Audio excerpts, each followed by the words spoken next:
Morning எந்திரிச்சதுமே செம்ம ஹாட்டாக இருந்தது. எந்திரிக்கும் போதே வேர்த்து விறுவிறுத்து எந்திரிச்சா எப்படி அந்த டேவே ஓடும்னு தெரியல. அவ்வளோ ஹாட்டாக இருக்குது. அதுவும் பாப்பாலாம் நைட்டு ஃபுல்லாக தூங்கவே இல்லை. அந்த வேர்த்துட்டு கசகசன்னு இருந்துட்டு முண்டிகிட்டே இருந்தா, தூங்கவே இல்லை.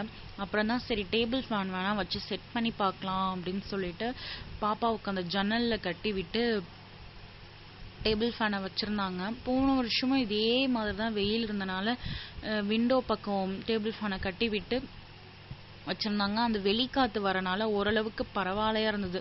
சீலிங் ஃபேனை கம்பேர் பண்ணும்போது டேபிள் ஃபேன் ஓரளவுக்கு காற்று நல்லா கொஞ்சம் ஜில்லுன்னு தான் வந்தது. அதுக்கப்புறம் தான் கொஞ்சம் தூங்குறதுக்கே நல்லா இருந்தது. அப்புறம் இவங்களுக்கு லஞ்சுக்கு வந்துட்டு இன்னைக்கு சாம்பார் வச்சிடலாம் அப்படின்னு சொல்லிட்டு சாம்பாரும் அப்பளமும் பொரிச்சு ரெடி பண்ணிட்டு இருந்தேன். லஞ்ச் மட்டும்தான். அப்புறம் டின்னர் வந்து வீட்லேயே சாப்பிட்டுக்கிறேன் அப்படின்னு சொல்லிட்டாங்களா, சரிண்ணா அதை மட்டும் செஞ்சுட்டு ஒர்க்கெல்லாம் கம்ப்ளீட் பண்ணிவிட்டு ஒரு 2-3 நாளாகவே சொல்லிட்டு இருந்தேன், இந்த பாத்ரூம் மேலே இருக்க செல்ஃப் கொஞ்சம் க்ளீன் பண்ணி கொடுங்க, நிறைய அட்டை பாக்ஸ் எல்லாம் இருக்குது அப்படின்னு சொல்லிட்டே இருந்தேன். அப்புறம் அது பண்ணுறதுக்கு டைமே இல்லை அப்படின்ட்டு இருந்தாங்க. சரி இன்னைக்குனாவது அதை க்ளீன் பண்ணிடலாம் அப்படின்னு சொல்லிட்டு மேலே ஏறி எல்லாம் க்ளீன் பண்ணிட்டு இருந்தாங்க.